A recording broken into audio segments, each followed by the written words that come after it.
For a second I lost my focus. How can I explain that the only thing that I need in life I can't obtain? It's kinda hard to comprehend, so please give it your best. It's really not hard to separate from the rest. Am I considered the best? Not close, but I'm coming ahead of the rest. I almost wasn't chosen, I'ma give it my best. That's an understatement, cause I'ma give it to you niggas till you really hate it. I can't stand him, fuck that nigga, he ain't shit. Non-rapping motherfucker, whack lyrics don't click. What's that shit that he spit? Things change, really? And what's the other one? Welcome YouTube family to a little piece of what I like to call heaven on earth. My B8.5 Audi RS5 wrapped in Bacchus Bash by PG Nola, featuring a 2.3 liter twin screw Whipper supercharger. This update video really is just a formal reintroduction into the car. Since the last long update, the car looked totally different. One of the first things you notice is the gold emblems from Bash Studio. I think they complement the gloss black Audi emblem in the grille very well and give the car a distinctive look, particularly with the gold inlays on the RS5 badge. I also can't start this video without talking about my trip to Texas 2K25. It actually was a success this year. My transmission didn't blow up and I got my sticker. Got to run some sevens at the Yellow Belly track and overall had a good time with my friends. And boy did I have a time trying to get this spoiler on that flight, boy. If you didn't catch my Instagram content, I had a tough time trying to get a big old box for this spoiler on a flight to Dallas, but we made it. Fortunately, I was able to get most of the kit on the car prior to shipping her to Dallas for Texas 2K. Here's a good look at the work from Carbon Imports, along with the Vossen HF5 wheels in satin bronze, 20 by 10.5 inches. Now some would say the spoiler is the most aggressive part of this kit, but you can argue that the front lip is also pretty aggressive as well, which is why I elected to go with the Protect Universal Front Bumper Lip Protector from Auto Technic USA. It may be hard to see, but I'm glad it's there just in case. If you pay close attention, you can see the BA Driver headlight DRL upgrade with the RS logo and the Demon Eye. You'll also notice the dynamic turning signals provided by Canadian Auto Performance. I feel like this is a simple upgrade that won't hurt the wallet and again gives the car another distinguishing feature. I feel like I'm low-key obsessed with these turn signals as I don't get to see them in action most of the time because I'm driving the car. So while y'all are enjoying these turn signals, let's talk about the RS Acoustics full system upgrade I did. At first I just did the dash speakers and I thought that would solve my problem, but I'm so glad that I elected to get the full system in, okay?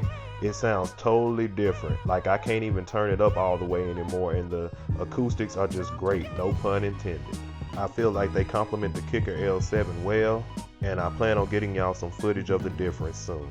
Before we get into the interior, you know I had to do my usual shout out to them LSU Tigers, baby. Go Tigers.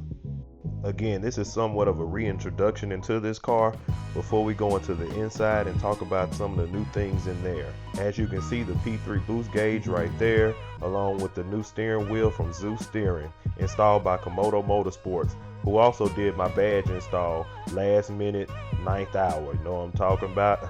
I was hoping to show you all more of the light bar and the information screen on the steering wheel, but unfortunately my skills just won't allow it in this video.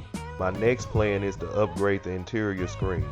As I feel the interior is a little bit outdated, I wanted to get some Apple CarPlay and some Android Auto in my whip. I did do a few shots at home prior to heading to the laundromat for the formal shoot, and got some pretty good shots just practicing with this new camera, this DJI Pocket 3. I'm trying to understand the gimbal a little better, as well as some of the picture settings and filters that go along with all the accessories. It was a pretty steep learning curve, but here are some examples of what I got at home prior to heading out to make the rest of this footage. As you can see here, I was able to get some pretty good angles. I just had to learn to slow it down a little bit. And if you can notice some of those little gold sparkles in the wrap, well, those aren't gold sparkles, man. That's pollen from that darn tree. so I knew that I was gonna have to move location shortly after wiping her down for today's events. So shout out to Pollen Nature's Gold Flake.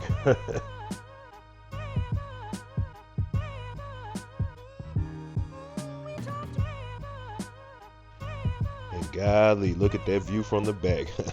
No diddy. The carbon import spoilers with the JHM exhaust complement this car so well, man.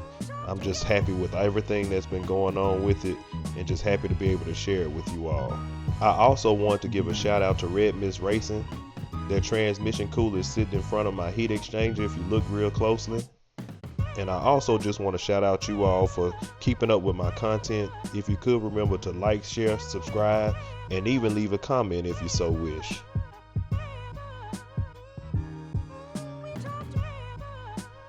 I also want to mention the EBC brake pads and the ECS stainless steel brake lines. And if you're wondering, those are 275 35 ZR20 Continental Extreme Contact Sport XL tires.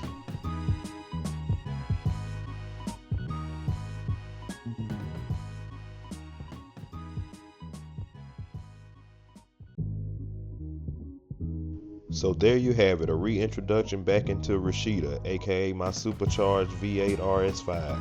We got to look a little bit at the steering wheel, talk about Texas 2K, go over a little bit of the carbon import, show y'all some up close angles, trying to get better at this whole content thing, and I appreciate y'all sticking it out. The next video will definitely be more performance oriented, as I have a Move Max blade arm to go with my DJA pocket for rollers.